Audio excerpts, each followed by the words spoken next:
சென்னை அண்ணா நகர் சிறுமி பாலியல் வன்கொடுமை வழக்கில் ரூபாய் 3 லட்சம் இடைக்கால இழப்பீடு வழங்க வேண்டும் என்ற உத்தரவு பிறப்பிக்கப்பட்டிருக்கிறது. கூடுதல் விவரங்களை செய்தியாளர் சுரேஷ் வழங்க கேட்கலாம். சுரேஷ், வணக்கம். நீதிமன்றத்தின் உத்தரவு குறித்த விவரங்களை பதிவு பண்ணலாம். சுரேஷ், வணக்கம். சென்னை அண்ணா நகரை சேர்ந்த 10 வயது சிறுமி பாலியல் வன்கொடுமை செய்யப்பட்டது தொடர்பாக புகார் அளிக்க சென்ற பெற்றோரை அண்ணா நகர் அனைத்து மகளிர் காவல் நிலையத்தினர் தாக்கியது தொடர்பாக தாமாக அது வைதி ஒரு பிளாட் வாங்கணுமா இல்ல ஒரு பிளாட் வாங்கணுமான்னு ஒரே கன்ஃபியூஷன். ஒரு ரியல் எஸ்டேட் எக்ஸ்பர்ட் கிட்ட பேசு. எப்படி?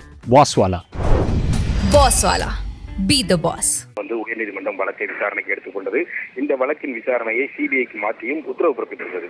இந்த உத்தரவை எதிர்த்து தமிழ்நாடு அரசு தரப்பில் தாக்கல் செய்யப்பட்ட மேல்முறையீட்டு வழக்கை விசாரித்த உச்சநீதிமன்றம் சிபிஐ விசாரணைக்கு மாற்றிய அந்த சென்னை உயர்நீதிமன்றத்தின் உத்தரவுக்கு தடை விதித்ததுடன் இந்த வழக்கில் சென்னை பெருநகர காவல் இணை ஆணையர் சரோஜ்குமார் தாக்கூர் தலைமையில் ஒரு சிறப்பு புலனாய்வு குழுவை அமைத்து உத்தரவிட்டிருந்தது.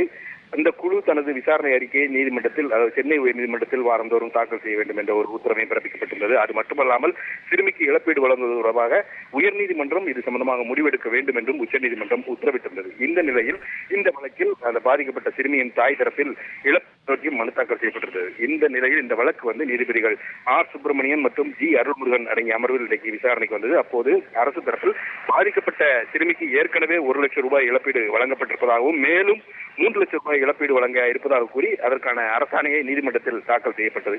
இதனை பதிவு செய்து கொண்ட நீதிபதிகள் பாலியல் வன்கொடுமையால் பாதிக்கப்பட்ட அந்த அண்ணா நகர் சிறுமிக்கு இடைக்கால இழப்பீடாக 4 லட்சம் ரூபாயை 4 வாரத்தில் வழங்க வேண்டும் என்று உத்தரவிட்டு இந்த வழக்கினுடைய விசாரணையை தள்ளி வைத்திருக்கிறார்கள். விவரங்களுக்கு நன்றி சுரேஷ்.